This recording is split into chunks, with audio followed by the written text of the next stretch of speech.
Muito boa noite a todos que me ouvem. Muito obrigado pela oportunidade de me receberem mais uma vez. Uma semana festiva, onde nós sabemos que muitos estão em suas confraternizações, estão comemorando com seus amigos, com seus familiares. Não sei exatamente o que eles estão comemorando, né? Essa é uma incógnita para mim, para os meus companheiros, porque a forma de comemorar, ela é muito mais próxima do homem animal do que o do homem espiritual. Vamos e venhamos, né? Mas está todo mundo feliz, está todo mundo comemorando e esperamos que isso seja em larga escala, embora não seja. Né? Nós precisamos entender o que está acontecendo, né? E entender o seguinte: o maior expoente da religiosidade cristã na Terra, que é o Papa, né? Ele pediu na sua última manifestação um grande espírito, diga-se de passagem, um grande espírito, como João Paulo II. Ele pediu que as pessoas gastassem menos com futilidades, que pudessem doar um mínimo para essas organizações que cuidam de acudir, né, países como a Ucrânia e como outros países do Líbano, da Síria, do Afeganistão, enfim, da África, que estão em situação tão deprimente, né? Lembrando que enquanto o Natal, aqui no Cone Sul, né, ou no Cone Norte, ou mesmo na Euroásia, é comemorado com grandes festas, né, com mesas muito fartas, na maioria do mundo. Se os senhores olharem que esse planeta tem 8 bilhões de seres reencarnados, é privilégio de uma minoria dar-se ao luxo de fazer uma festividade dessa. Então, os senhores deveriam se sentir muito, muito privilegiados. E não é o tamanho da festividade. É a oportunidade de reunir-se com a sua família num ambiente com iluminação artificial, com climatização, com um jantar à mesa, com uma ceia à mesa, que não precisa ser exagerada, trocar os presentes, que é uma questão cultural do seu povo. Isso é motivo para jogar os joelhos no chão e agradecer. E as pessoas não se dão conta disso. Estou desempregado, estou com dificuldade, mas nós vamos fazer uma reunião familiar, nós vamos fazer um arroz diferente, nós vamos fazer uma salada diferente, mas nós vamos celebrar o nascimento de Jesus em família. Isso é privilégio. Um grande privilégio, né? Mas não é esse o tema que eu me propus falar hoje. Nós vamos fazer um encontro festivo no domingo, dia 25, e depois nós vamos dar uns 15 dias de trégua de todos os trabalhos, para que a nossa irmã também possa, né, se recompor em suas forças. Tem sido, né, dias muito difíceis, é o que ela fala, é um tal de costurar, de remendar, né? Desfalca energia aqui, a gente reabastece ali, mas ela precisa também se reabastecer. Isso é uma decisão minha agora, que ela está acompanhando junto com a nossa conversa aqui, que nem ela sabia dessa nossa disposição. Mas nós vamos dar uns 15 dias, que é para poder exatamente recompor as forças. Isso não significa que não estaremos presentes, isso não significa que não estaremos trabalhando, né? E eu queria falar de um assunto que não tem nada a ver com o Natal, com vocês. Mas o Natal é aprendizado, então eu acho que é válido a gente conversar sobre isso também. É que ultimamente, vamos falar desses últimos 365 dias, para a gente fazer um recorte no tempo e não ficar uma coisa muito, né, muito assim, jogada. Ultimamente, nós temos presenciado um grande número de pessoas, e eu quero me reportar novamente, fazendo um recorte, as pessoas do nosso grupo. Não dá para eu falar das pessoas do mundo, porque aqui, nesse momento, diz respeito a quem a gente convive nesse período de trabalho. Embora tenham muitas pessoas que vocês nem saibam que estão participando, né? Mas, enfim, nós temos presenciado um grande número de pessoas com expressão tensa, com aquela ruguinha de preocupação na testa.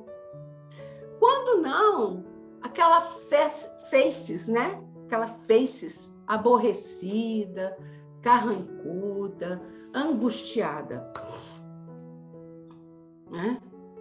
A maioria das pessoas, se você analisar, né, no geral, no todo da humanidade na Terra, a maioria das pessoas se comporta de forma muito normal no seu dia a dia. Por mais que ela tenha um grande problema, ela se comporta de uma forma normal. Ela acorda de manhã, veste a máscara do dia e vai para a rua e se comporta de uma maneira trivial. Fazem o que tem que ser feito, sorriem para as pessoas, conversam normalmente, cumprem as suas obrigações. Não é assim que acontece? E as pessoas nem sabem, nem imaginam o que é que está se passando no interior delas. Não é assim, senhores, que acontece? Então, você está com o maior problema, você está com o maior questionamento, você está com raiva do seu irmão, você está aborrecido com o seu marido, com a sua esposa, mas você fica ali na sua, quieto. Mas quando as pessoas se veem sozinhas, seja no momento do banho, lembra que eu falei da privacidade, que não tem privacidade? São muito raros os momentos. E olha, para nós não vemos vocês nus, não, viu? A gente não vê o corpo de vocês nu, com a genitália de vocês expostas, não. Nós vemos os chakras de vocês. Então, para nós, vocês estarem no banho ou não estarem no banho é a mesma coisa. Tá? Mas, às vezes, essas pessoas, quando elas estão no seu momento do banho, por exemplo, ou quando elas vão dormir, a gente depara com elas carregadas de pensamentos angustiosos, né? Aqueles pensamentos tristes que insistem em rondar as suas mentes. Às vezes vêm as lágrimas, né? As lágrimas insistem em jorrar, cair abundantemente, como se o mundo estivesse acabando. Vêm algumas insônias, né? E muito, eu acho que as pessoas tinham que chorar mais. É uma perspectiva minha. Eu acho que as pessoas tinham que chorar mais, porque o chorar de extravasar é uma coisa. O chorar de rebeldia ou de inconformismo é totalmente diferente. São duas coisas distintas. Né? E poucas pessoas choram para extravasar aquela coisa que está no peito, oprimindo, angustiando, que ela não teve coragem de conversar com o companheiro ou com a companheira, que ela não teve coragem de dividir com os filhos. Uma coisa desagradável que ouviu de um colega de trabalho, de um chefe, de uma pessoa na rua, uma calúnia que ela recebeu indevidamente e que ela guarda aquela ali, ela não tem coragem e ela não chora para extravasar. Então, Então, ela guarda aquilo ali. Ela não tem, muitas vezes, consciência de que, em guardando aquilo ali se transforma numa mágoa. Ou já nasce mágoa. Né? Fica aquela mágoa ali escondidinha, né?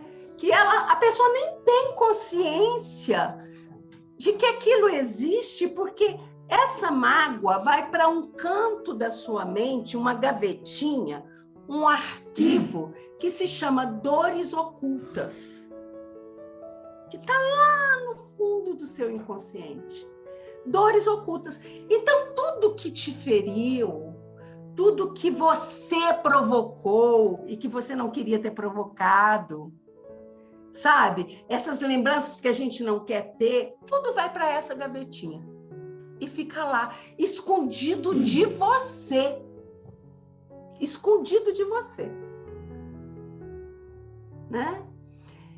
E a maioria das pessoas, infelizmente, prefere carregar esses fardos silenciosamente, escondido de todo mundo que orbita à sua volta. Lembrando que cada um de vocês tem ao menos de 10 a 20 pessoas sob a sua ascensão, sob sua influência. E essas pessoas são pessoas mais íntimas. E você consegue esconder até dessas pessoas essas dores ocultas, esses sofrimentos ocultos, essas angústias, essas mágoas, tanto de mágoas que você recebe, quanto de mágoas que você provoca. E que quando você está no nível de despertar, você encara essas coisas, mas você fica quieto, né? Então, qual é o motivo de tanta preocupação para as pessoas terem aquelas ruguinhas na testa, para terem aquele senho carregado, para ficarem agressivas? Aí a pessoa pergunta qualquer coisa, dá uma resposta daquelas, né? De tirada, como os jovens falam, né? Deu uma tirada, é isso, né, que se fala? Qual que é o motivo que leva as pessoas a se comportarem dessa forma, a agirem dessa maneira? O que tem levado as pessoas a serem agressivas ou a se agredirem? A autoagredirem, porque autoagressão é muito normal, é muito comum, mais comum do que vocês pensam. E a pessoa nem se dá conta que ela está se autoagredindo. Né? Ela se fere. Antigamente, a autoagressão, ela era uma forma de punição muito física. Então, as pessoas construíam cinturões de couro com cravos pregados ali e colocavam nas suas cinturas, iam apertando para aqueles cravos irem perfurando a pele, os órgãos, para causar dor, para causar inflamação, para causar gangrena. Era uma forma de autopunição, de autoagressão. Se chicoteavam com lâminas de aço nas pontas das tiras de couro para se cortarem. Hoje as pessoas não fazem mais isso. Hoje a autoagressão, ela é o quê? Psicológica, autopunitiva, né? Pior ainda, ela é autossabotadora. Ela leva a pessoa a se sabotar em todos os sentidos, né? Então a pessoa, quando ela não está no seu despertar, ela acredita que ela é mais, que ela é autossuficiente, que ela está acima do bem e do mal, que ela precisa acreditar só no que a mente dela diz para ela. E ela vai por esse caminho. E quando a mente não oferece para ela mais nenhuma resposta, ela cai, né? Ela cai do seu patamar e se esborracha no chão. Então, tem muitos casos de suicídio por esses motivos. Pessoas que não têm autocontrole, porque a mente, ela prega peças. A mente prega peças. Mas quando você tem uma fé raciocinada, que trabalha junto com a sua mente, então é como se você tivesse sempre um tutor te mostrando o caminho, te mostrando a direção. Não é isso? Então, o que tanto incomoda essas pessoas? Por que essas pessoas se sentem tão amarguradas? São questionamentos que todos devem se fazer, que todos devem se questionar, né? Bom, em primeiro lugar, nós vamos entender que não são todas as pessoas que se sentem assim. Com esses questionamentos, com essas angústias, né? Mas somente aquelas pessoas que estão sendo despertadas do profundo sono, daquela cegueira espiritual em que elas estiveram envolvidas até o presente momento. Porque quem quer continuar nessa cegueira, tá nem aí para as suas angústias existenciais. Dane-se. Quero mais é que tudo se dane. Vou viver a vida. Vou sair por aí feito doido. Vou gastar o que eu tenho, o que eu não tenho. Vou beber o que eu dou conta, o que eu não dou conta. Vou viver a vida perigosamente, que só tem uma vida. Essa vida tem que ser vivida ao máximo. Esse é o que está ainda adormecido. Os que estão despertando, eles têm essa angústia existencial. É o nome, angústia existencial. Todos têm. Todos têm. O mais feliz desse grupo aqui, o que está mais bem resolvido, tem angústia existencial. Por um motivo ou por outro. Por uma coisa ou por outra. Algo que não quer dividir com ninguém, algo que esconde até de si mesmo. Por que que tem? Porque ele está despertando. E quem está despertando, a primeira obrigação inconsciente do buscador, que nós chamamos o desperto de buscador, é o quê? Encarar os seus monstros, encarar os seus medos, encarar aquilo que mais provoca angústia nele. Né? Então, se você está numa angústia existencial, parabéns.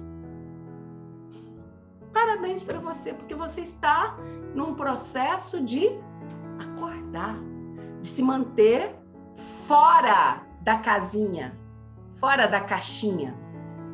Você está fora da caixinha. Porque você está questionando. Você está questionando, você está refletindo. Aí você volta lá 20 anos atrás, um fato que aconteceu há 20 anos atrás, que você não queria encarar de frente, chega agora nas suas mãos, de paraquedas, está aqui nas suas mãos. Você vai esconder de novo? Por mais 20 anos? Não, vamos olhar de frente para isso.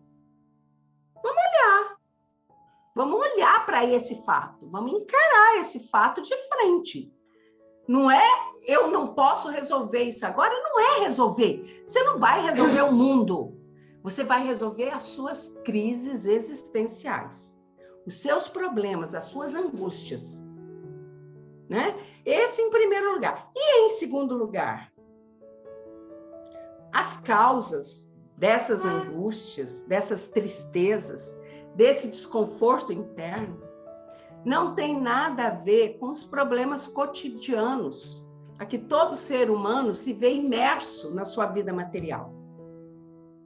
Você não está com essa angústia existencial porque você trabalha todo dia num emprego que você não gosta. Não é esse o problema dessa angústia. Por isso que ela chama existencial. Senão ela chamaria angústia diária. Angústia rotineira. Né? Então, a gente precisa começar a refletir sobre quais são as causas das nossas angústias existenciais, do que nos incomoda. E como nós estamos no final do ciclo, é hora de pensar sobre isso. Vocês não concordam? Né? É hora da gente fazer essas revisões. Né? Por isso que eu falei para o meu canal. Meu canal, não tenho dinheiro para comprar presente. Gostaria de dar algum presente? Falei, dá um caderno. Dá um caderno. O caderno que eu estou falando há muito tempo. Né? Então, as pessoas, quando elas não conseguem lidar com essas situações, do tipo olhar para os problemas existenciais lá da infância, às vezes, e tem pessoas no grupo que passam por isso, não esqueçam nomes, ninguém sabe nome, eu sei, nem o meu canal sabe. Mas tem pessoas, tanto do sexo masculino, do sexo feminino, que lá na infância foram abusados sexualmente. E que esconderam isso deles. Esconderam de si próprios. Mas que hoje isso traz um imenso peso para a sua vida. Mas ela acha que todo esse peso que ela carrega nas costas não tem nada a ver com esse fato que aconteceu quando ela tinha 5, 6, 8 anos. E tem. Por isso que tem que olhar de frente. Trabalhar isso. Entender. O Espiritismo te dá chaves, te dá material para você entender estas coisas, trabalhar isso dentro de você. Sair da posição, né, do vitimismo. Porque quem comete um crime desse tem que ser punido. Não foi punido pelos homens, porque foi omitido, foi, né, camuflado. Com certeza será severamente punido por Deus. Porque você pode tampar dos homens, pode cometer o crime supostamente perfeito. Aos olhos de Deus, você está sendo, né, olhado. Então, esse é um exemplo. E aí, às vezes, a pessoa, ela não sabe lidar com essa situação, então ela começa num processo de autoagressão. Ela se pune. Gente, ela é a vítima. Por que ela vai se punir? Ou então ela faz o contrário, né? Ela faz o contrário. Então agora eu vou ter uma vida de aberração sexual, porque eu vou descontar toda essa, né? Então ela vai para extremos, né? E também, por falar em autoagressão, aqui pensando, refletindo, uma das grandes causas de autoagressão do ser humano da atualidade, ele vem dessa busca ansiosa, gulosa, aflita pela perfeição absoluta. Ele quer ser perfeito, né? Ele quer ser perfeito porque a igreja também trouxe essa convicção de que deveria ser perfeito, como perfeito é vosso Pai que está no céu. Ele nunca vai ser perfeito como o Pai que está no céu. Porque se ele for perfeito como o Pai que está no céu, ele está se igualando ao Pai, então o Pai deixa de existir. Vocês concordam? Ele nunca será perfeito como Cristo. Porque quando ele chegar a ser o Cristo que o Cristo é hoje, o Cristo já será outro tipo de Cristo. Senão não há eternidade, não há infinitude.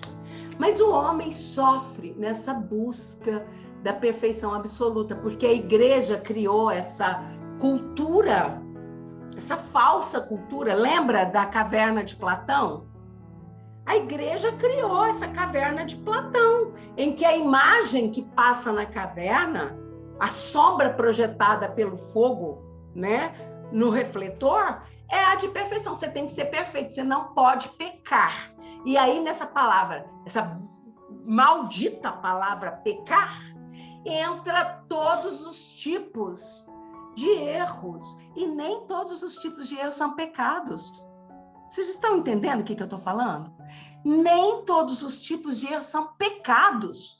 Muitos erros são ignorância, desconhecimento, engano. É diferente do erro que é pecado, como, né, foi ensinado pela igreja tradicional.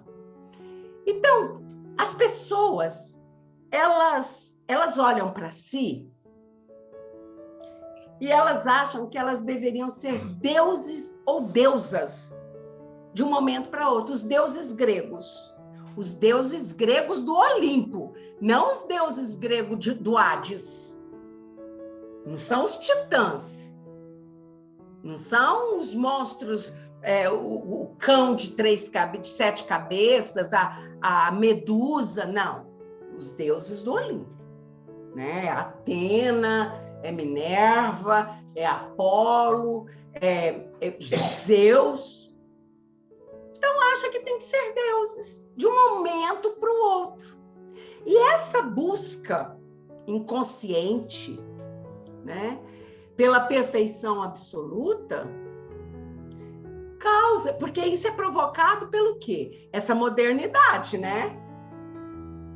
Essa modernidade, esse tempo contemporâneo que faz o homem acreditar que ele tem que ser perfeito. E aí isso causa uma angústia existencial muito grande, porque você não é perfeito e você não vai ser perfeito, meu amigo. Você tem que evoluir. Evoluir é diferente de ser perfeito. Eu não sou perfeito. Do ponto de vista da humanidade terrena, eu sou muito imperfeito. Porque eu falo o que eu penso, porque eu não tenho filtro. Isso é o que eu já escutei. Porque quem fala é a Vânia, não é o Ascan, né? Então, eu não sou perfeito. Ninguém é perfeito. E a modernidade cobra isso de vocês. Por exemplo, aquilo, né, que é o maior instrumento, que deveria ser o maior instrumento de alavancar o progresso de vocês, também é a maior ferramenta da sua escravidão, que é a internet. Então, o homem deixou de ser escravo com um colar cervical de aço, deixou de ser escravo com tornozeleiras com massa para impedi-lo de fugir e se tornou escravo disso aqui. De um mouse ou do dedo mesmo, não é? Então, essa exigência de perfeição, na minha opinião, ela é considerada a pior inimiga da criatura, né? Porque ela vai levar o homem a uma constante hostilidade contra ele mesmo, exigindo cada vez mais maiores capacidades, maiores habilidades que ele ainda não tem. E ele vai se sentir, eu preciso aprender inglês, eu não posso passar esse ano sem falar inglês. O inglês é útil para você verdadeiramente? Você questionou isso? Não, porque eu preciso aprender isso, eu preciso fazer aquilo, eu preciso emagrecer 20 quilos, eu preciso, e ele vai criando uma lista de necessidades tão grande, tão extensa, né? E ele vai deixando para trás coisas tão importantes como foi isso que eu falei para vocês. Reunir-se à mesa com a sua família e gratidão por estarmos, só por estarmos aqui, só pelo prazer de vocês estarem aqui comigo. na mesma dimensão, na mesma esfera, todos estamos aqui na mesa, ninguém está no hospital neste momento. Então, ele vai trocando, invertendo valores. Agora, vocês precisam entender que isso não começou na idade adulta. Isso começa lá na infância. Né? É o tipo de educação que cada um recebe. Os padrões, né, de educação. Então, se são padrões muito severos de censura, padrões muito rigorosos que foram estabelecidos pelos pais perfeccionistas, exigindo da criança um comportamento adulto, porque meu filho é inteligente, porque o meu filho é o mais esperto e ele tem que se comportar, ele tem que ser educado, ele tem que cumprimentar as pessoas, ele tem horário para tudo e ele não tem infância. Ele perde a infância dele porque ele está dentro de uma redoma, de um padrão muito severo de educação que foi imposto a ele por um senso de justiça implacável, cheio de regulamentos disciplinadores, regulamentos rígidos, muito rígidos para uma criança de 1 ano, de 2 anos, de 3, de 4, de 5, até de 7, 8 anos, enquanto ela está na primeira e segunda infância, que vai fazer com que ela se torne um adolescente extremamente rebelde e um adulto inflexível e irredutível, tanto com os outros, no relacionamento com os outros, quanto consigo mesmo. Vocês estão vendo como que educação é importante? Quer mudar o mundo? Muda a sua casa. Não fique esperando por presidente da República, por governador, por prefeito, não. Muda a sua casa. Né? Então, quando o homem está sempre esperando perfeição em tudo, ele acaba por se confrontar com um lado não muito inadequado da natureza humana, né? Porque todos são humanos, né? E ele vai se sentir fatalmente diminuído, envolvido numa aura de fracasso. Por quê? Porque ele é fruto de uma crença errônea, né? De que ele tem que ser perfeito. Ele não é perfeito. Isso não é uma cobrança espiritual. Nós nunca cobramos de vocês perfeição, pode me desmentir. Nós nunca cobramos de vocês perfeição. O que nós sempre cobramos de vocês foi autorreflexão, autoanálise, né? Reforma íntima, a partir do autoconhecimento. Mas nós nunca exigimos perfeição de vocês, porque não tem como, não é possível. Você pode sair dessa reencarnação muito melhor do que quando você veio. Mas você não vai sair daqui, absolutamente você não vai sair daqui perfeito, porque isso é da natureza humana. Você é um ser que está evoluindo, né? Estou sendo claro? Está me ouvindo, Elisandra? Estou sendo didático, Elisandra? Você que é professora? Né? Então tá ótimo. Porque eu quero que vocês me entendam. Entendam o que eu quero que vocês assimilem nesse final de ciclo. Que vocês façam uma autorreflexão. Então, não tomar consciência das próprias limitações é como se você admitisse que você é onisciente, onipotente. Você sabe tudo, você pode tudo. E você não é. Ainda que Jesus tenha te afirmado que você é um Deus, sois deuses, mas você é um Deus em construção. Até você descobrir que é um Deus, vai tempo, né? Então, ninguém, prestem atenção aqui, ó, eu tenho que falar para essa luzinha, né? Ninguém tem controle, ninguém tem controle das situações. E ninguém é perfeito. Então não sofra porque você ainda erra. O que você tem que fazer é o seguinte: tomei consciência desse erro. Então eu vou prestar atenção para não cometer mais esse erro, mas você vai cometer outro, que você não estava consciente dele. É assim que acontece. Né? Pois bem, então às vezes a gente escuta coisas, prestem atenção nisso, a gente escuta coisas do tipo assim: eu podia ter sido menos ingênuo naquela situação. Eu tô com raiva de mim por ter aceitado tão facilmente aquelas mentiras. Eu sabia que a pessoa estava mentindo para mim, mas eu queria acreditar. Eu deveria ter previsto esses problemas que estão acontecendo hoje. Eu fui muito bobo, fui muito tolo. Eu não consigo me perdoar porque eu pensei que eu estava no controle da situação. Gente, isso não acontece com muita frequência? Sabe? Você fala assim: gente, eu sou esperto demais, como é que o fulano me passou a perna desse jeito? Eu sou muito esperto, como é que me pegou desprevenido assim? Né?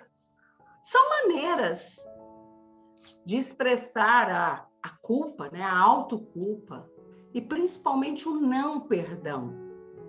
Né? O não perdão a si mesmo. Né? Então a pessoa fica se cobrando: por que eu fui acreditar? Por que eu me deixei levar pelas palavras, né, fantasiosas? Por que eu fui cair nessa? E quando você faz esse tipo de questionamento, você está em duas situações. Lá na gavetinha da mente que você guarda as culpas, que você nem quer se lembrar delas, você vai transformar isso em mágoa, ainda que você não admita. Tá lá aquela mágoa guardada, né? E você vai criar um outro problema para você. Além da mágoa, você vai criar um outro problema, que é o não perdão. Você não se perdoa por ter sido ingênuo, você não se perdoa por ter acreditado, você não se perdoa por ter sido passado para trás. Quando, na verdade, o problema não é seu.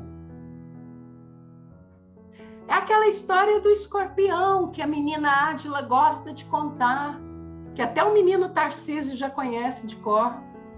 O momento do escorpião vai ser o de ferroar, de expelir veneno. O seu momento vai ser de aceitar o veneno, ingerir, morrer envenenado, ou de falar: não, eu não vou tomar dessa taça, isso não me pertence. Problema resolvido, né?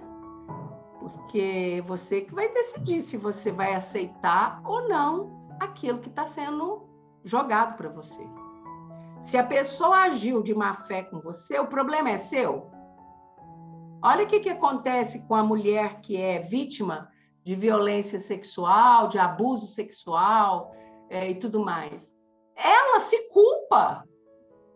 Criaram nela uma crença errônea que a culpa é dela. Foi ela que provocou o homem, foi ela que seduziu o homem, foi ela que despertou desejo no homem. Isso é um absurdo. Né? Então, isso são maneiras que as pessoas encontram de expressar, né, através de pensamentos ou palavras, que ela se sente culpada, que ela não se perdoa e que ela tem exigências desmedidas, né? Em busca de uma pessoa perfeccionista que ela sabe que ela não é. Né? Ela se cobra, porque me enganou, eu perdi muito dinheiro nessa relação, eu saí dessa relação com a mão na frente e outra atrás, fulano levou tudo que eu tinha, fulano levou tudo que pertencia a ele, que você tirou dele de outra existência. Encare dessa forma. Encare que você não é santo, que você está em construção. Né? Então, os viciados em perfeição, eles acham que podem fazer tudo sempre melhor. Porque eles acreditam que eles estão acima do populacho comum. Eles entendem de análise, eles entendem de comportamento humano, eles são os mais inteligentes, são os mais sabidos, né? Eles fazem tudo sempre melhor, eles fazem tudo sempre perfeito, né? Então, eles rejeitam quase tudo que os outros fazem ou fizeram e que não estão de acordo com as suas expectativas. Num relacionamento, por que o outro foi embora? Porque ele me traiu, porque é um safado, sem vergonha. Ele me traiu, ele me abandonou, ele me lesou materialmente. Então, isso eu diria que é um efeito. Comece a fazer as perguntas das causas, né? As pessoas cobram demasiadamente de si mesmas, acabam cobrando dos outros e elas passam a vida infelizes. Infelizes. Elas não aceitam as suas limitações, elas não enxergam a perfeição em potencial, porque às vezes você não é perfeito, o outro não é perfeito, mas ele tem habilidades que mostram que podem ser desenvolvidas com a sua ajuda. Você tem em você habilidades que com seu esforço próprio você pode desenvolver. Mas não aceitam, não enxergam esses potenciais que existem dentro deles mesmos e perde valiosas oportunidades de crescimento pessoal, de desenvolvimento, né? Esse desenvolvimento gradativo, constante, diário, né? Que eu diria que é a oportunidade que o universo dá a todo ser vivente de crescer, de evoluir, porque você veja, você cometeu um erro hoje, você tomou consciência do erro, você se propôs a se reajustar e você seguiu em frente. Então, esse erro, ele serve para você como experiência. Ele serve para você como lição, para você não incorrer no mesmo tipo de problema. Agora, você cometeu um erro hoje. Você olhou para o seu erro e você fez assim: eu só tô do jeito que eu tô hoje, enchendo a cara de Rivotril, porque o fulano me traiu. Eu quero morrer, não aguento mais essa vida.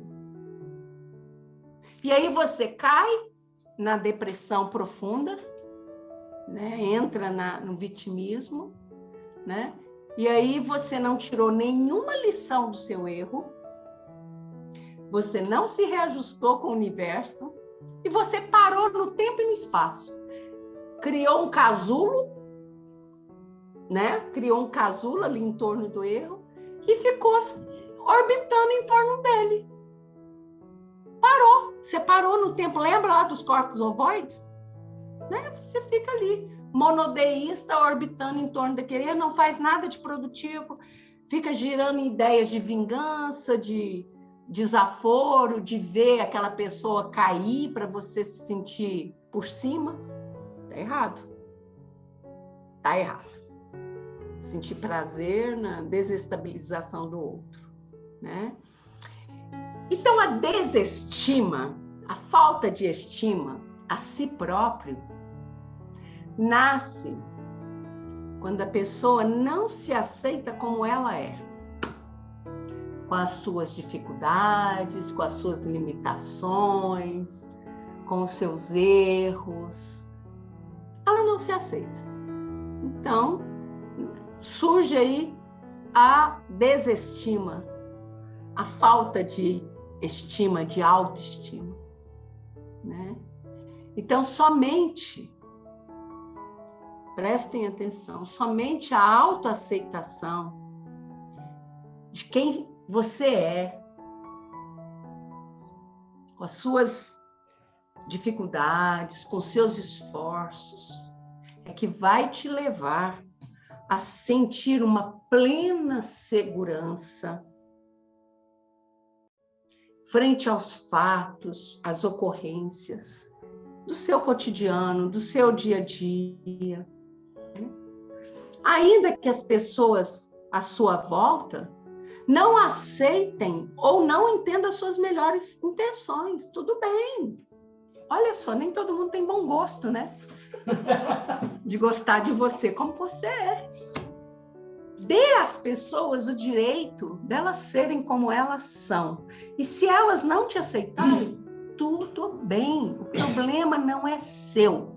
O seu problema é aceitar as pessoas como elas são, com as limitações, com as suas restrições, com as suas dificuldades. Porque, meu irmão, cada um, é aqui na luzinha, cada um está num momento evolutivo diferente. Então, não adianta você falar assim, mas eu estou casada ou casado há 40 anos com fulano ou com fulana. E essa pessoa não melhorou nada nesses 40 anos. Meu querido irmão, minha querida irmã, de repente você está num degrau da ascensão evolutiva aqui. E a pessoa está num degrau da ascensão evolutiva aqui. E lá no plano espiritual, no momento que estava sendo escrito o seu projeto reencarnatório, você disse assim, tudo bem, me manda esse fulano aí que eu dou conta dele. Eu vou ajudar esse fulano. Eu vou arrastar esse fulano comigo. Então, minha filha, aceita que dói menos. Ou então, como diz o capítulo 22 do Evangelho segundo o Espiritismo, não separeis o que Deus juntou, mas separeis a si mesmo. Se está difícil a convivência debaixo do mesmo teto, se existem guerras dentro do mesmo campo de batalha, separa.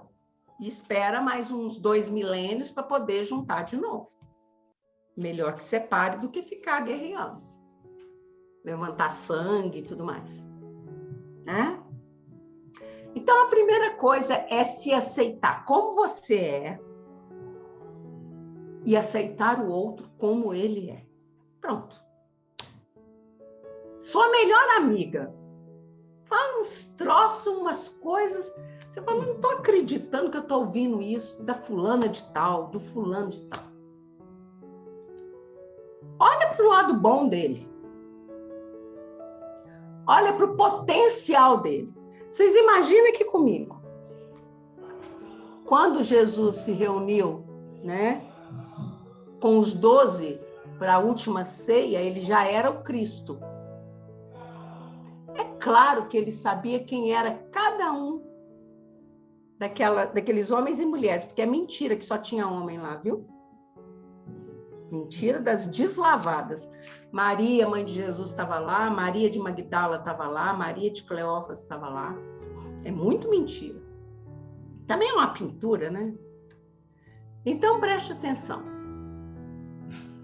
Quando Jesus estava ali, sentado no meio dos seus discípulos, é claro que ele sabia quem era Judas.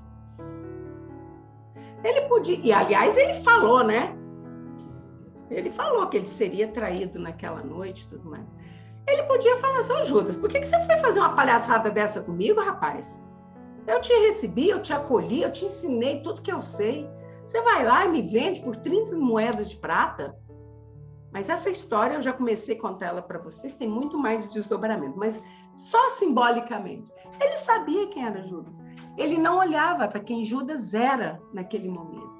Ele olhava para quem Judas seria no futuro. Jesus estava olhando para Judas, vendo ele Joana d'Arc. Entenderam?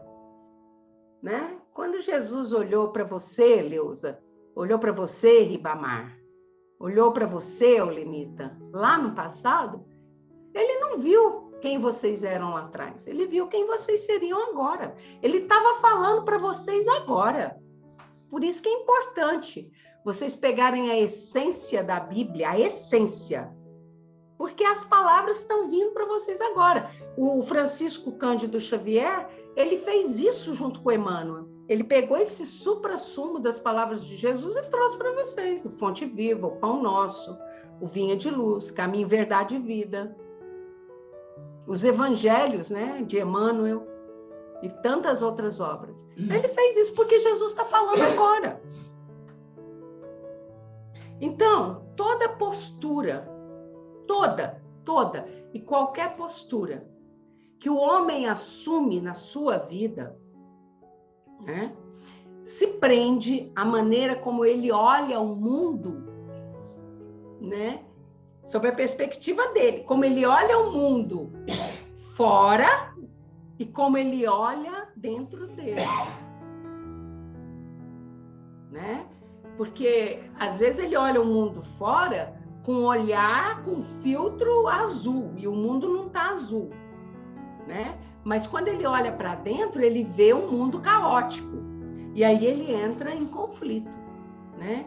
Então, essa maneira dele olhar o mundo vai levá-lo a um sentimento de realização ou de frustração. Porque pode estar tudo ruindo lá fora, mas se ele construiu um edifício, né, um edifício sólido, estruturado num alicerce sólido, dentro dele, o mundo lá fora está ruindo, mas ele se mantém impassível, equilibrado, olhando as coisas com discernimento. Ele está no meio do caos e ele está com um pensamento organizativo. O que eu preciso fazer para melhorar isso? O que eu preciso fazer para ajudar nessa situação? O que eu preciso fazer para minimizar esse impacto? Então, ele está tranquilo dentro dele, embora do lado de fora esteja o caos. Por quê? Porque é a forma como ele olha tanto o mundo exterior quanto o seu mundo interior. Ele vai se sentir realizado ou frustrado. Ele vai sentir-se, né, tranquilo ou totalmente desequilibrado. Ele vai se sentir em paz ou culpado. Porque, veja bem, você pode ter acabado de cometer um erro e estar em paz. Depende muito da análise que você fizer disso. E você pode ter cometido um erro pequenininho que te tire a calma para o resto da vida. Né?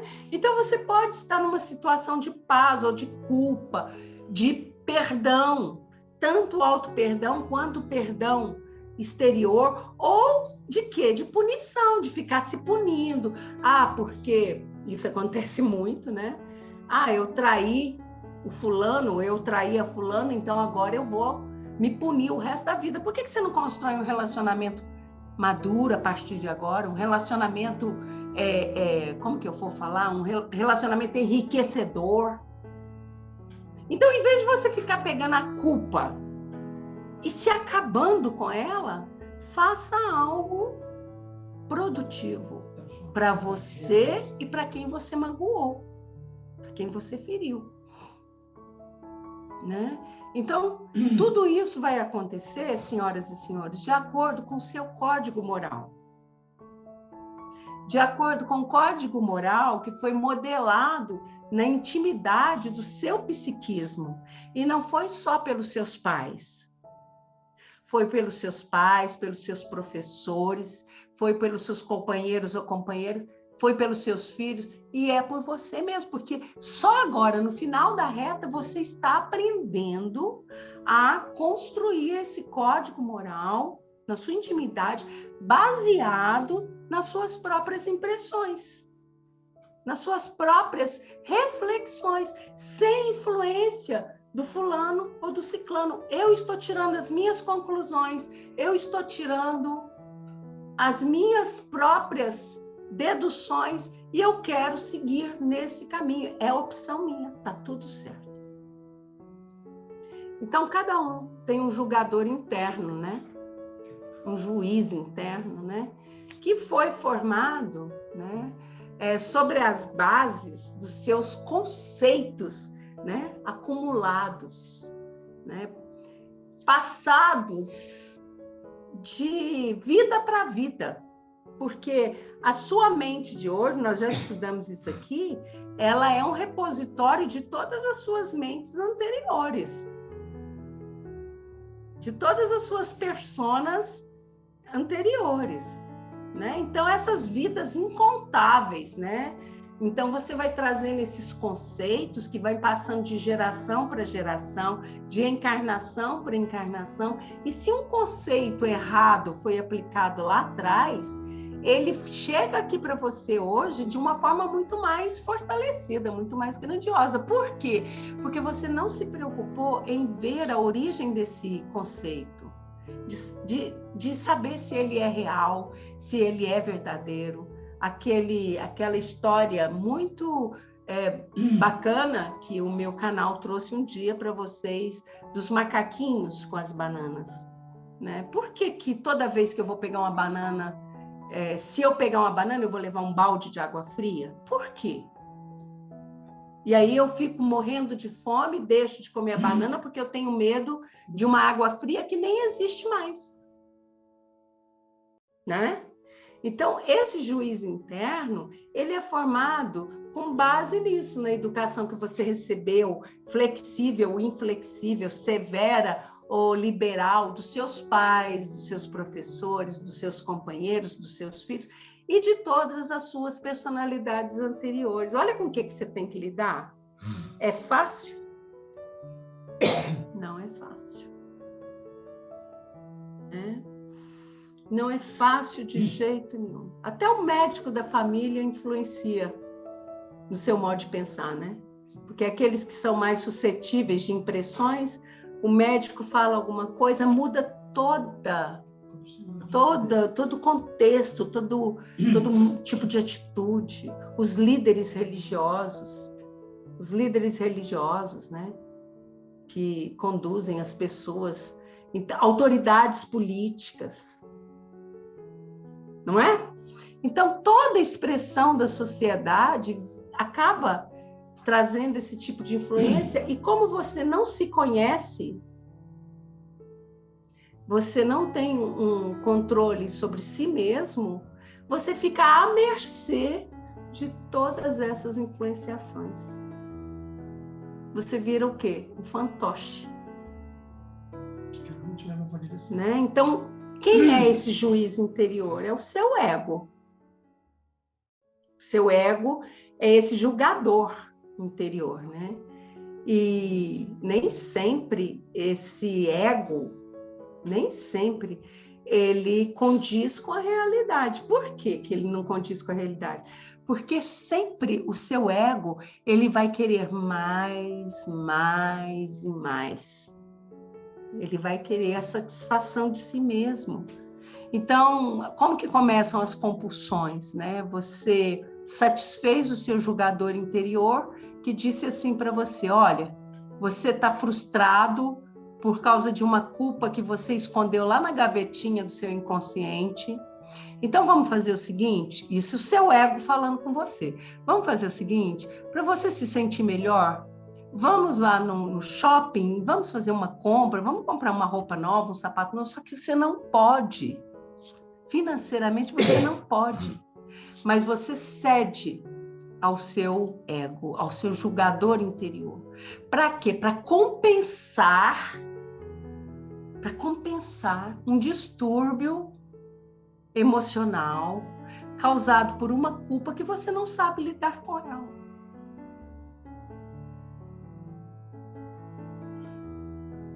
Tá fácil de entender isso? O duro é aplicar no dia a dia, né? Um pouquinho de cada vez, que você não consegue aplicar tudo junto, né? Então, essa consciência crítica, e é isso que precisa ser desenvolvido em todo ser vivente, e esse final de ciclo, ele serve, e por isso que eu falei para ela, faça um caderno, dá um caderno para as pessoas, para elas fazerem o quê?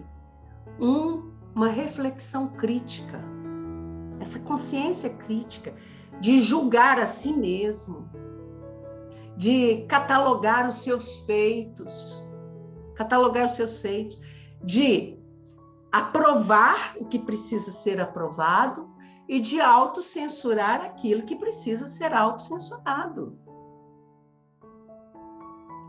Olhar para si, reconhecer suas habilidades, as suas potencialidades, as suas qualidades, mas dizer, opa, eu preciso corrigir isso.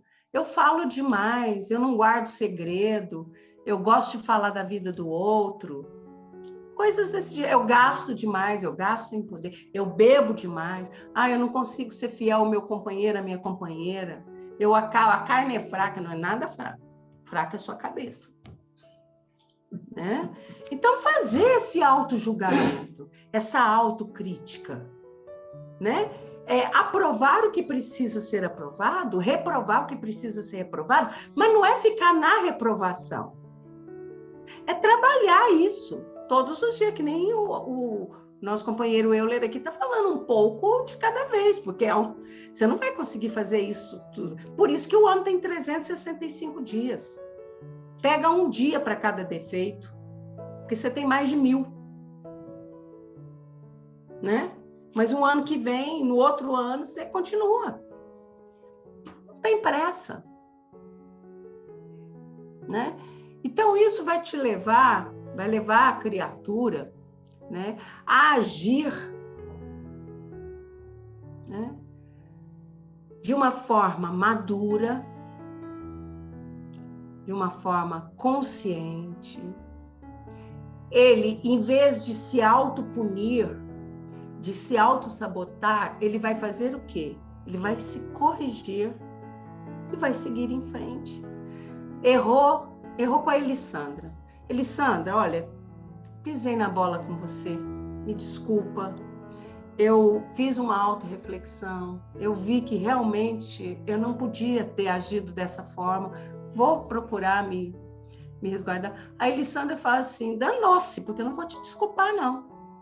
Já não é problema seu mais, você está entendendo? Eu estou brincando, hein, Elissandra? Você está entendendo? O problema não é seu. E às vezes você nem precisa chegar na Elissandra e falar, basta você ter essa consciência. Você entendeu? Você ter essa consciência. Então, você vai agir como adulto. Né? Você vai agir como um adulto. Você vai, como aquele adulto que deveria ter sido seu pai e a sua mãe, consciente de realmente te chamar a atenção para o que você fazia de errado quando você era pequeno e de te aplaudir, de te compensar pelas coisas corretas que você fazia como forma de motivação. Mas só que em vez de ser alguém externo fazendo isso por você presentemente, será você fazendo por você. Então você merece aplauso? Merece. Lembra quando eu falei do autodízimo? Que vocês deveriam guardar todos os meses, pelo menos 10% dos seus rendimentos? Isso é uma compensação para vocês fazerem o que vocês quiserem, porque vocês merecem, porque vocês foram bons meninos e o Papai Noel vai trazer um presente para vocês. Só que é vocês que estão se dando esse presente. Porque vocês têm que ser, poxa, eu me comportei muito bem, eu estou de parabéns, porque eu consegui corrigir 5 defeitos, 5 erros. Vou fazer uma viagem. Merece. Isso é a lei da prosperidade, questão que está lá no Livro dos Espíritos. Né? Então, ser justo, ser correto, né, vai te dar essa sensação de reconforto, de autoaprovação. Né? Então, a pessoa vai agir dentro das propostas que ela assimilou como sendo as certas, as decentes. Né? Então, você está dentro de um contexto moral que diz: você não deve infligir o farol vermelho, você não deve estacionar seu carro na vaga de idoso, você não deve, né, burlar a fila, né, quando, né? Então, quando você está dentro de um contexto moral que você começa a agir corretamente, você merece sim aplauso. Você merece aprovação, você merece incentivo de todas as entidades biológicas extraterrenas que vão te aplaudir. De que forma? Energeticamente. Vão te dar impulso, porque elas querem que você progrida mais. Opa, aquele ali está progredindo, vamos ajudar ele a progredir mais. E o que ficou lá atrás parado, chorando com autopiedade? Não, ele ainda está no tempo de chorar, de ficar lamentando, deixa ele lá no cantinho dele, vamos ajudar esse aqui. Vocês entenderam quando eu falei algum dia que a gente não tem essa coisa de ficar com dó porque você está chorando, com dó de você? Não é assim. Vamos chorar, extravasar, mas vamos agir. Tudo está relacionado numa questão muito simples. Você é um ser imperfeito, você erra, muitas vezes você ultrapassa os limites do bom senso, você se engana, tá? Mas você aceita a sua imperfeição moral. Quando você aceita a sua imperfeição moral, você está consciente de que errou, mas que tem que corrigir o erro, que não pode repeti-lo, né? Você não vai carregar a culpa, você não vai agredir ninguém porque você que está errado, não é o outro. E você vai seguir o seu caminho, abrindo oportunidades para poder fazer coisas melhores, coisas mais produtivas. Então, se eu posso dar um conselho nesse final de ciclo para vocês, é que vocês cortem, né, o cordão umbilical dessa gênese do não perdão a si mesmos, né? Porque essa gênese vem de informações muito antigas, milenares, de mensagens que vocês acumularam através de várias reencarnações. Nós estamos falando isso porque às terças-feiras, nos momentos de meditação, quando nós fazemos essa busca no psiquismo de vocês, é isso que nós encontramos. Lixo emocional. Lixo emocional. Totalmente lixo, que não deveria estar mais no espírito de vocês, que não deveria estar no inconsciente de vocês, que vocês já deveriam ter liberado. Porque você precisa ter consciência de que precisa liberar. E se você depende do perdão do outro, já não é com você. Você tem que fazer pelo outro melhor. Se ele te perdoar ou não, é o momento dele, né? Então, você pode, sim, experimentar culpa, condenação, perdão, né? Em liberdade, e liberdade, né, de acordo com os seus valores, com as suas crenças, com as suas normas, com as regras que você estabeleceu para a sua vida, como sendo as suas regras de bem viver, que podem estar corretas ou não. Olha só, é aquilo que eu sempre falo. Essas regras, elas podem ser certas para você. Se você mudar de país, se você mudar de cultura, se você mudar de religião, elas podem variar. Né?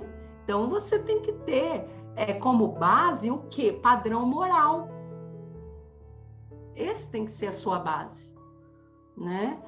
E nós entendemos assim, que para atingir o auto-perdão, é necessário que a pessoa se reexamine diariamente. Naquilo que aconteceu durante o dia, mas que ela também procure reexaminar crenças arraigadas, crenças profundas que estão ali, sabe? E que influenciam a pessoa. Tornam ela medrosa, né?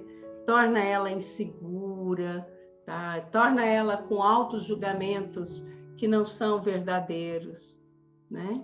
Então, nós temos poucos minutos, mas para fechar essa parte, quando a gente está falando nessa questão toda de auto-perdão, é diferente de auto-indulgência, viu? Já falei isso aqui uma vez, vou reforçar.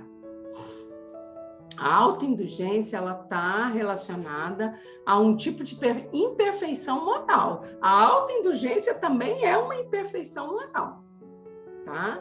Então, o que é? É você cometer erros deliberadamente e se justificar diante do seu fórum íntimo com 1000 desculpas, aliviando a sua responsabilidade diante da sua própria consciência, mesmo sabendo que você estava errado.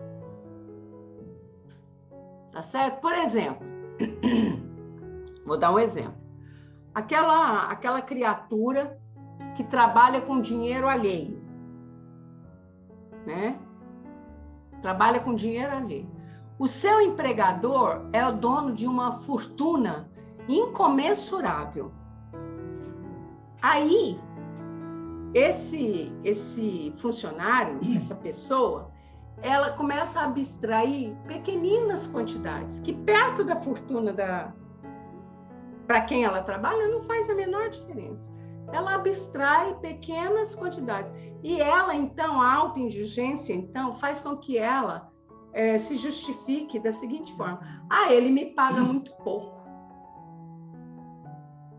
Sabe? Ele merece mais que ser lesado mesmo. Isso não vai fazer falta para ele.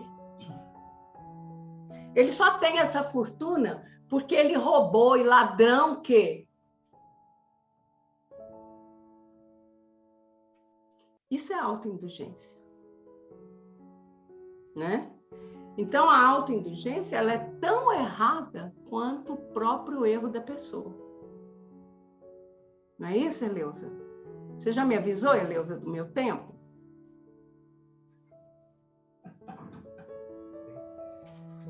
Né? Então, é um erro sobrepondo-se a outro erro. Nem de longe é o reconhecimento do erro diante da consciência. Isso é autoindulgência. Tá? Então, sob hipótese nenhuma, o verdadeiro buscador, aquele que está despertando, poderá se valer dessa artimanha do ego, tá? Para ficar em paz com seu espírito. Isso não é o que nós estamos trabalhando aqui de culpa, de auto-perdão, não. Agora, o auto-perdão, ele é uma análise profunda do erro que foi cometido. É uma análise profunda, é uma análise responsável, consciente, refletindo as consequências que esse erro cometido causou, os estragos que fez nele mesmo e em outrem, né?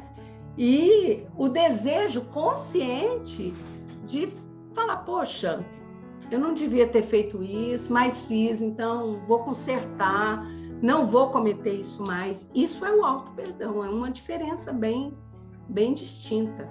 Porque o auto-perdão leva a pessoa a reflexões profundas e a mudança de atitudes. Às vezes, até mesmo mudança de paradigmas.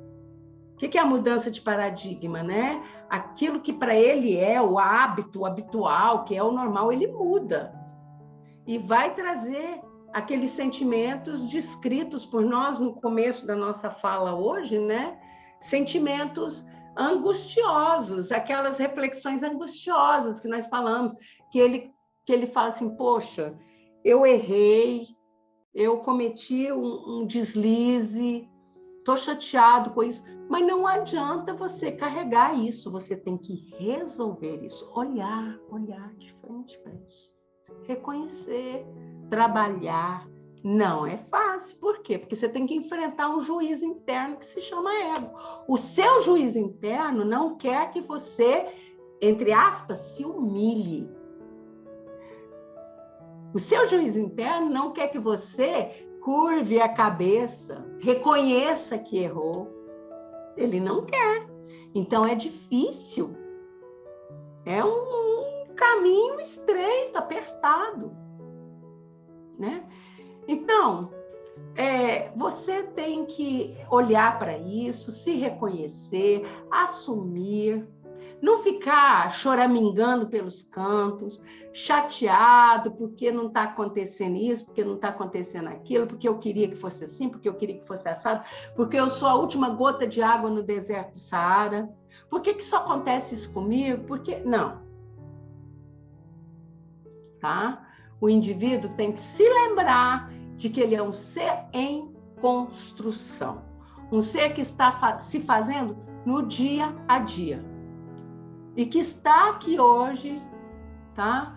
Ouvindo agora, porque foram os seus erros que te trouxeram até aqui. Se não fossem os seus erros que tivessem te trazido até aqui, você não estaria me ouvindo agora.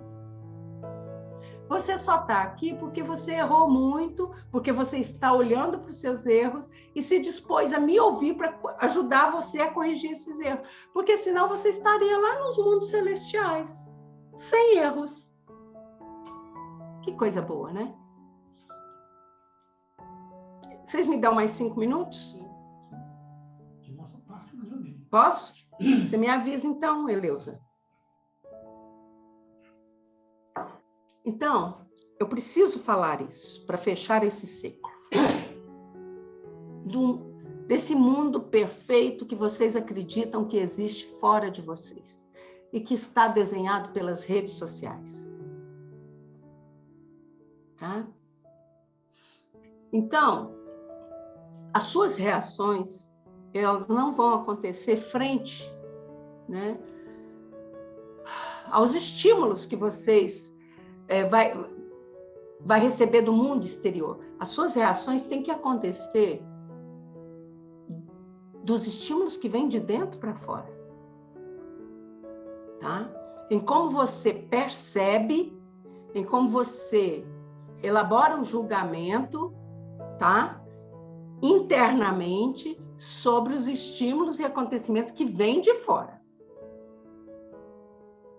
E o que acontece? Na verdade, é o contrário. As pessoas recebem um estímulo de fora, né? E deixa que esses estímulos influenciem a sua atitude interna. Não é assim que tem acontecido? Então, a gente capta, né? O homem capta a realidade dos fatos com as suas mais íntimas percepções, tá certo?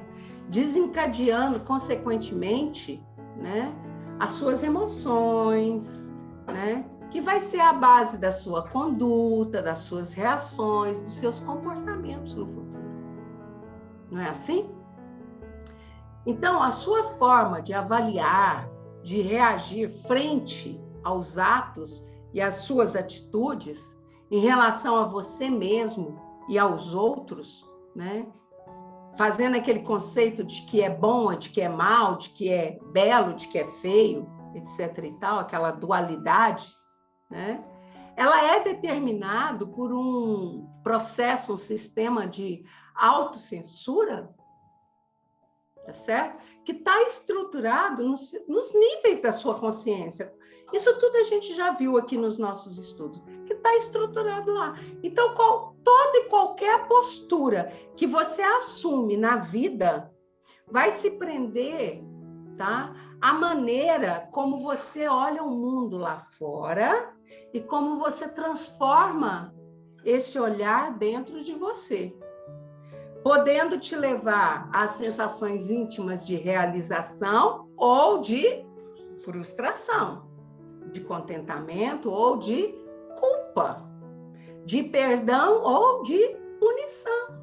Não é assim que nós falamos com vocês, né?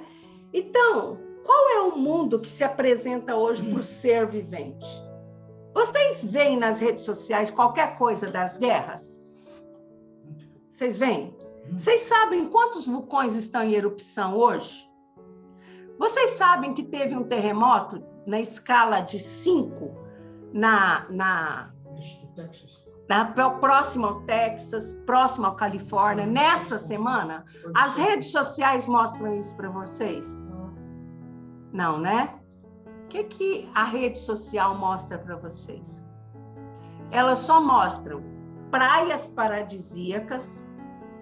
Estava tendo um terremoto lá na Indonésia, mas mostra as Maldivas bonitas, mostra as praias paradisíacas. Praias paradisíacas, pessoas bonitas, pessoas felizes, pessoas realizadas, todas dividindo felicidade. É assim ou não é? Você só vê, né, em todas as redes sociais esse tipo de coisa. Não tem gente feia nas redes sociais, porque vocês passam naqueles negócios lá que fica vocês bonitos. Né? Ninguém mostra guerra, doença, animal. Não. Ninguém quer ver nada disso. Anderson, você divulga os seus fracassos nas redes sociais? Elisandra, você divulga as suas imperfeições nas redes sociais? Não.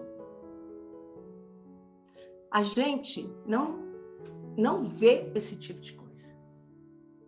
Então, você se defronta com um mundo onde tudo é perfeito, onde todo mundo está feliz, onde todo mundo está passeando, onde todo mundo está comendo um prato elaborado, onde todo mundo está bem vestido, onde tudo funciona bem sucedido e feliz. Mas você não é, meu Deus! Você é imperfeito. Você é imperfeito. Você está com conta para pagar. Você está desempregado. Você está com um mundo de dificuldade. E aí? O que acontece? Você nem está feliz. E aí? O que vai acontecer? Você se sente frustrado. Porque você não faz parte daquilo lá. Você sabe que você não faz parte daquilo lá. Você não faz parte desse suposto mundo de felicidade. Então, você pega essa impressão externa e traz para dentro de você como culpa. Porque você não consegue feliz como aquelas pessoas estão sendo felizes. É o que eu falo muito com a menina Vitória. Porque a menina Vitória é um personagem. Né? Ela tem um personagem que ela apresenta lá. Um personagem que é feliz, um personagem que é ideal. Mas ela, quando ela tira a roupa do personagem, ela é o quê? Uma pessoa que está cheia de imperfeições, que está se cobrando, que está com angústias existenciais, né? Então, esse mundo de felicidade que é apresentado pelas redes sociais é um engodo. Por isso que eu falo, gente, pode brincar, pode se divertir, mas tenha um tempo para isso, não fica preso naquilo ali. Porque aquele mundo não existe. Aquele mundo não existe. Ele não é real. Ele é uma criação fictícia do ego das pessoas, do julgador das pessoas, que não quer ficar atrás do outro. Aí a fulana termina o relacionamento com o fulano, ela já quer mostrar para o fulano que ela já está numa festa, que ela já está viajando, que ela está... Sabe? Então, quanto maior é a mentira, maior as pessoas aplaudem, maior o ego se sente massageado, ele quer mais. Porque o ego, ele vive disso.